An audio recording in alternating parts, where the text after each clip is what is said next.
I want to speak on, first off, excuse the noise in the background. I'm washing clothes. But I want to speak on being raised by a single mother. You know, my experience on being raised by a single mother. My mother was, I call her World. So if y'all hear me saying World, that's who I'm addressing. I'm addressing my mother, all right? So, World was a tough one. She was street savvy. You know what I'm saying? So, with her was, I think because she knew she was a woman raising 3 boys, that she had to be tough. She felt like she had to be tough. So her raising us, she was tough. She was hard. Like our life, her parenting skills for us was tough love.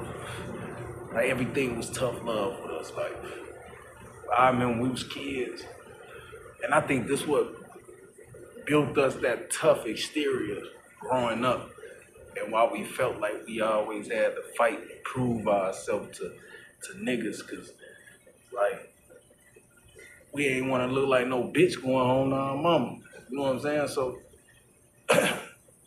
cause I remember when we was kids, I was finna get on the topic. We ran home one time. We was probably like 6, 7. Give a year, take a year, and nigga ran in. The World sitting on the couch, watching her little program, smoking her cigarette. Woo. But we ran in. We go right upstairs. I guess she sensed us moving too quick. She bring y'all ass right back down here. What the fuck is y'all doing? Like this how she used to talk. Like every time, like this how she talked to us. Fuck is y'all doing running upstairs? Fuck wrong with y'all? Woo woo. So she look out the window, she see the boys outside, like, so she, the fuck y'all running from them? Fuck wrong, y'all better go out there, walk before I beat y'all ass. Woo woo. So long story short, we go out, she asked them which one of y'all wanna fight. They instantly point me out. I'm a little motherfucker. She always used to just call me fragile. Little fragile ass. Woo, woo, woo. And as a kid, that shit used to get to me. You know what I'm saying? So, long story short, me and dude, there was the fattest nigga out there want to fight. You know what I'm saying? Shout out to Big Tommy though. Fattest nigga out there want to fight me. So we sitting up there. He grabbed me, throw me to the ground. He just lay on me like really wasn't no punches thrown, but I still look at it like I lost that fight. Really wasn't no punches thrown. So he laid on me. I couldn't breathe type shit. My older cousin Drew, he tried to help me. My mama, you better not touch that little ass boy. The fuck wrong with you? You want him off? You can't breathe, motherfucker. You better get him off you. So I like, okay. So I had to get him off. He finally get up. He leave. Woo.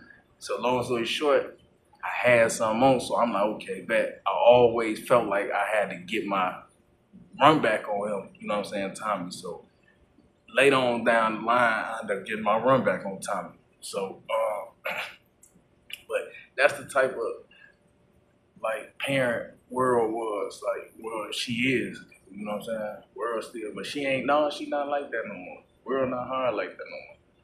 World like soft as hell now. Straight up, World soft as hell to be real. But anyway, but she used to be tough. You feel me now? And now I reflect on that though as a child, and I sit back and I analyze, and I be like, damn, that's what made me so feel like I had to be tough. You know what I'm saying? Like I carried that on to the penitentiary and everything, and then the streets. You know what I'm saying? Like I carried that persona on. Like you feel me? But I made sure I had to know how to fight. I'm gonna do this. You gotta know how to fight. But one thing, when you forced to fight, you don't learn to fight. When you in them streets, in them trenches, like in them projects, how we used to just grow up, we just used to fight. Like that just used to be what it was. We'd make a circle in the wood chips at the park and call each other out and just fight as kids. Whoever we had a problem with for that day, we called them out. Hey, come on. Throwing them, get in the circle. Once you out the circle, it's over with. If he feels the type of way when it's his turn, he call you up. You know what I'm saying? That's just how we used, as kids, how we used to go. And but long story short, so back to World and how she used to, her parents, and I love it. Cause she instilled so many morals about us. Like, I remember one time, right, a female called the house for me. So I'm on the phone with a female, but we was on punishment, so we couldn't go outside. So now, so the female, now, World answered the phone, so she know who on the phone. So the female must have mentioned my homie Daniel, who stayed in the project. So when she mentioned Daniel, I repeat Daniel's name. You know what I'm saying? But she only said her and Daniel was waiting on me to come outside type shit, some kid type shit. Man, when World heard me mention Daniel's name, man, she went on. Fuck is you mentioning his name like a little bitch, gossiping on the phone like a little ass bitch. Hang my motherfucking phone up. Ooh.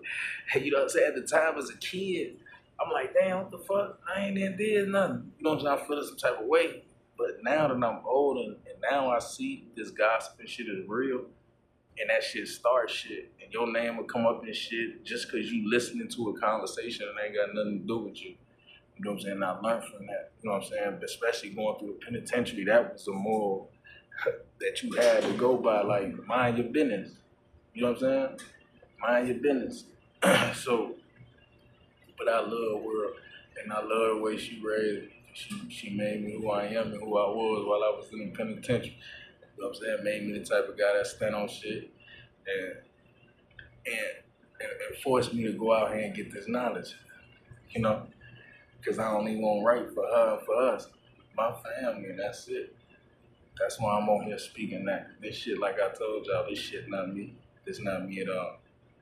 But now I'm kind of using it as like therapy, to be honest. And it's like my therapy where I come down here and I speak to y'all and I get this shit off my chest and really open up about who I am because I don't do that. You know, I'll just be real about the fact. You know what I'm saying? And I'm just telling y'all how I went through it, reflecting on my childhood, how I did and what made me learn what I learned and why I move the way I move, why I think the way I think. You know what I'm saying? Some of it not good, some of it good. You know, and some shit I'm still working on. We all still a work in progress though. Ain't nobody perfect. Nobody at all. You know? I just know though I'm pure and I'm genuine. And whoever know me, they'll vouch for me. They'll tell y'all about me. You know what I'm saying? But that's neither here nor there, to be honest with you. But I learned a lot from my mother. Then just being around women, just my auntie Angel, she taught me a lot. Like I use her, man, growing up, hustling, like she always said, like, man, you bet motherfuckers need to work that shit like a job. You know what I'm saying? 8-hour shift. At a certain time, you cut that shit off and it's over with. You feel me? And as I got older, when I was doing that shit still, that's how I really utilized it like a job. For real. Phone off, ain't answer, ain't moving, ain't doing nothing at a certain time. You know what I'm saying? And that was how I moved. So I learned a lot from them women. But then there's some cons to it. You know, you get their attitudes and you wonder why you move the way you went and then you so aggressive, so angry all the time. That's the feminine ass way. You know what I'm saying? That's some shit I had to really fight and really like come to grips with, get over that feminine ass way. And that's what's wrong with a lot of men. Men gotta understand, you just gotta come to grips with it. When you peep it, just catch it. Man, that's some feminine ass shit. I'm doing the way I'm reacting is a feminine ass